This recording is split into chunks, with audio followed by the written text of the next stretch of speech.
Thanks very much, Sean. One of the messages we are sending out is go big, go small. Nothing's too big, nothing's too small. There are schools in Tower Hamlets where staff have organised cake bakes and cake sales for students. So a really good way of showing the students where you stand, collecting money for medical aid for Palestine and getting people talking. So think about what you can do in your workplace. Right, we've got two more speakers today, and I'm excited. Well, I'm excited about both of them, but I'm really excited to introduce Lara El-Borno, who is a Palestinian activist. Her family are in Gaza. She's a lawyer based in Paris. So she's come from Paris today to be with us. If you're on Instagram, find @GazanGirl, because you will find her there and see how she's using social media to promote our message and promote the cause of the Palestinian people.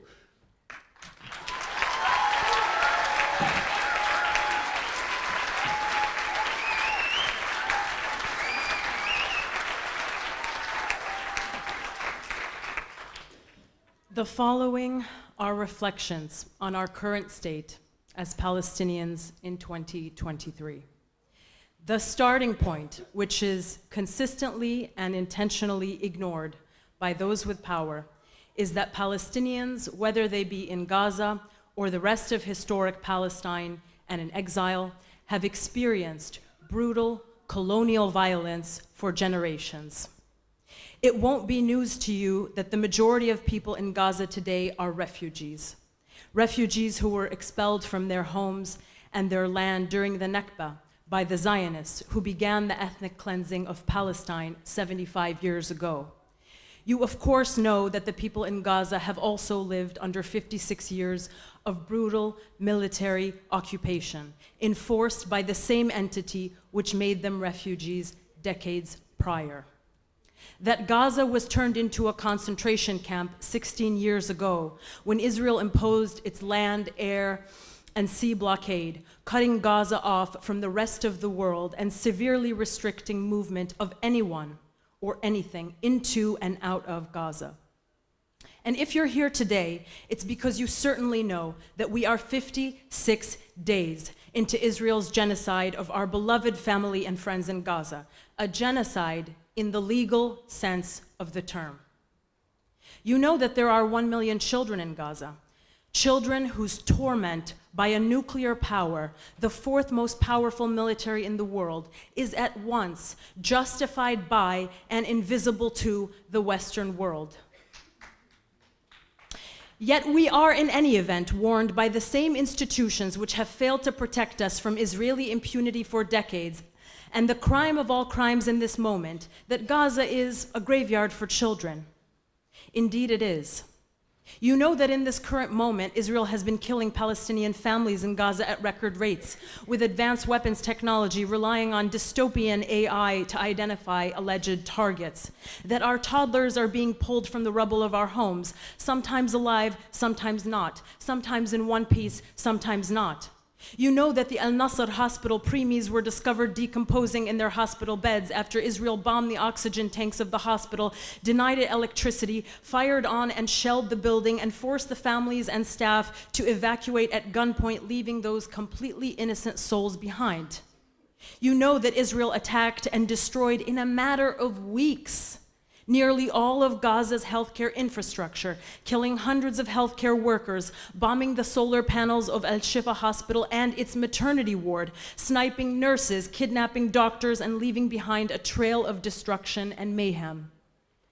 You watched the Nakba of 2023 unfold on Salah ad-Din Street, hearing accounts of children being sniped by Israeli snipers positioned on tops of tanks lining the streets, as the mass exodus of Palestinian families were forcibly expelled from their homes in the north, and as parents were forced to lay their lifeless children's bodies down on the ground and continue marching as a result of agonizing orders emanating from a faceless army megaphone.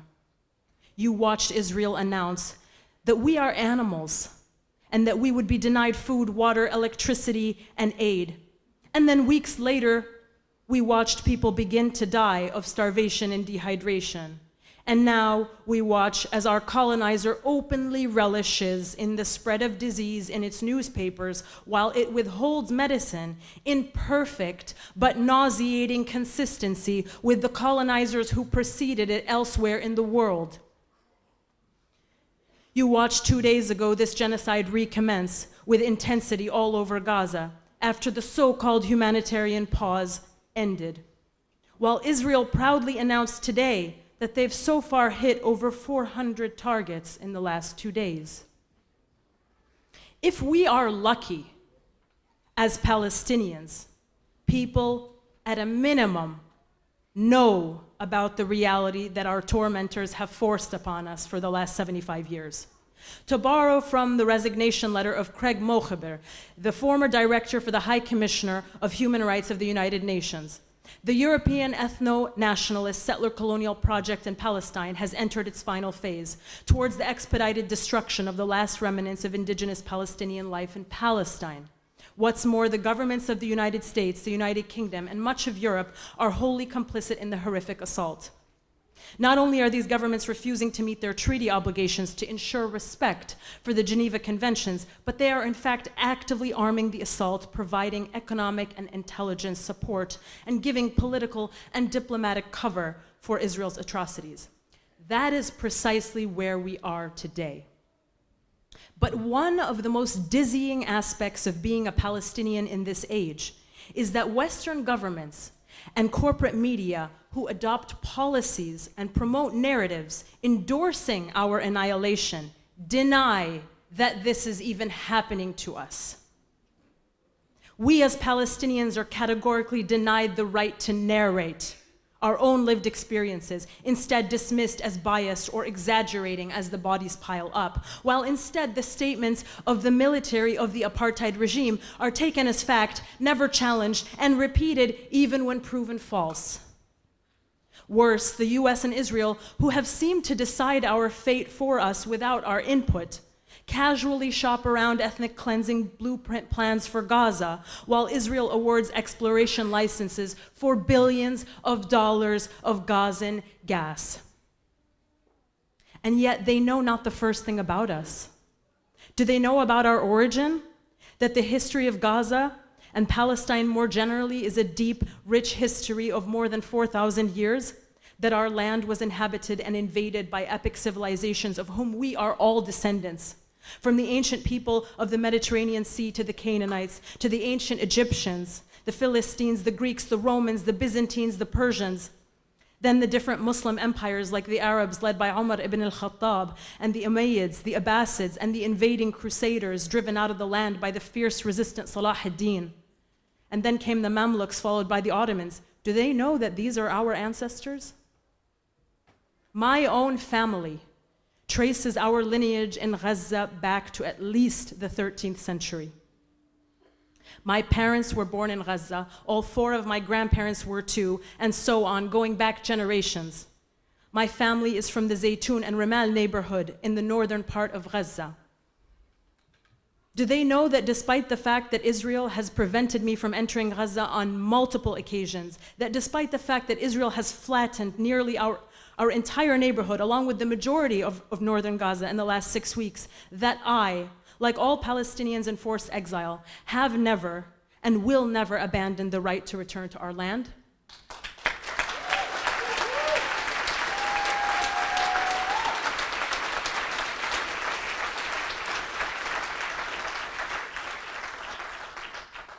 Do they understand the meaning of asserting these words during the Nakba of 2023, when the scope of killing and displacement has already exceeded that of the Nakba of 1948?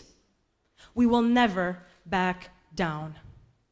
Do they know that while the elderly may have died, the young didn't forget? How could we, as the Nakba continues 75 years later? Do they know that Gaza is known in the region as Gaza Ard al-Azza, Gaza, the land of dignity, the land of pride?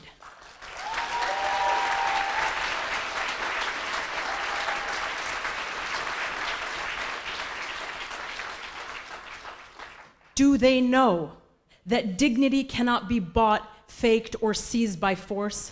Do they know that in this moment, when I speak to my family and friends in Gaza, they are the ones checking on me? That not a day or an hour goes by where Palestinians in Gaza don't thank God? That everyone is sharing everything that they have? That a few days ago, a Palestinian couple celebrated a wedding at one of the UN schools containing thousands of forcibly displaced Palestinians? A beautiful act of resistance when you consider the fact that Israel outlaws expressions of Palestinian joy. It is an arrestable offense for which our brothers and sisters in the occupied West Bank are regularly taken hostage. Does the Western corporate media know that one of the last things that Muntasir as-Sawaf, one of the Palestinian journalists who was killed yesterday by Israel, did was feed the starving cats in his neighborhood that Israeli warplanes turned to dust? Do they know that Israel has killed 72 journalists in this genocide and prevents foreign journalists from entering Gaza to bear witness to their war against the Palestinian people? Do these leaders of the Western world, trapped somewhere between individualism, consumerism, capitalism, and materialism, understand that we leave our doors open in times of Israeli bombardment, in case one of our neighbors needs to hide and seek shelter? Do they know that we all know each other? And that each family killed or injured in an Israeli airstrike generates a burning, searing pain which reverberates across all of Palestinian society on the ground and in exile? Do they know that when injuries from an Israeli airstrike arrive to the hospital, you will hear one of two things? Darmin, Darmin. Which family? Which family house was hit? Because that's what Israel is doing. You'll also hear the urgent call, Aish, Aish, they're still alive. Act quickly. Do the so-called pro-lifers know that we keep playing with our children on top of the rubble of our destroyed homes? Do you know that we are promising our children we will build better homes? Do you know that we are asking our martyred children for forgiveness? Like yesterday, forgive me, my son, if there's anything I didn't do for you. Forgive me. Do they know that every night before bed for the last 56 days, we continue to dress our children in their best pajamas, style their hair, and brush their teeth because life must go on, even during a genocide? Does the world know that our grandchildren are the souls of our souls? Does the world know that we dream of the day when we will finally be free to experience the luxury of the mundane? A life which cycles between school, work, sports, and after-school activities, family gatherings, and summer vacations, and not settler colonialism, apartheid, and genocide. When we can drive from Gaza to Jerusalem, from Jenin to Jaffa. Do the US and Israel know that even though we haven't lived free for one single day in 75 years, that we still deeply love this life? Do people understand that there is nothing more dignified than a people insisting on their right to live during a genocide? Do they realize that Palestine will be free because apartheid is not a sustainable form of governance? Do the Zionists know that history will not look kindly on them because they have tried to convince the world that we are animals in order to justify our ethnic cleansing and manufacture consent for their genocide? But do they know that every person in history who has ever tried to convince the world that a group of people were animals was always proven to be the oppressor by the historical record? As we struggle for a permanent, immediate ceasefire, an end to the occupation of the West Bank and Gaza, and the dismantling of Israel's apartheid regime, so that freedom becomes a reality for all people who live from the river to the sea. Let my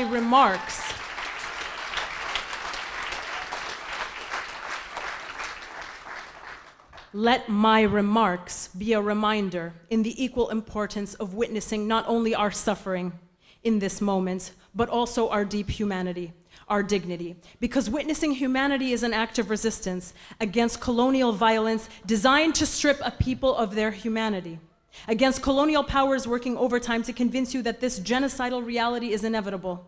My message to you today is that it is not.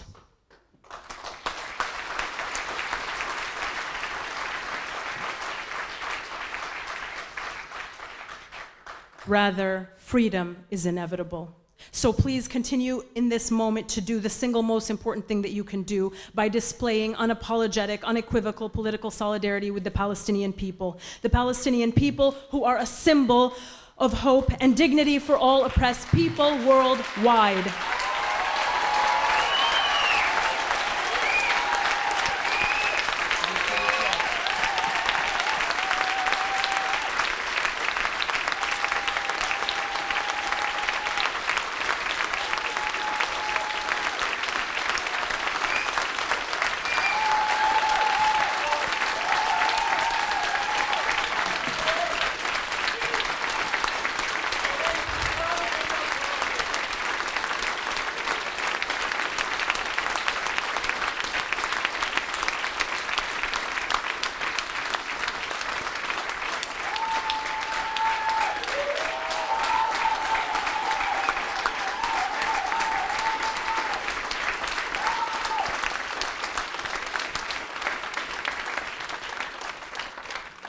Continue to struggle for our future, certainly, but more importantly, for the future of all humanity.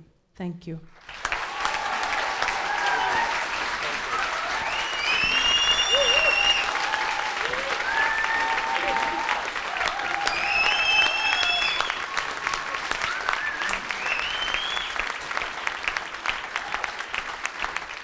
Thank you so much, Lara. Really powerful testimony to the resilience of the Palestinian people, and that phrase, the luxury of the mundane, will stick with me. That video, Lara's video, deserves to go viral. Let's make sure it's seen far and wide outside this room. Just a few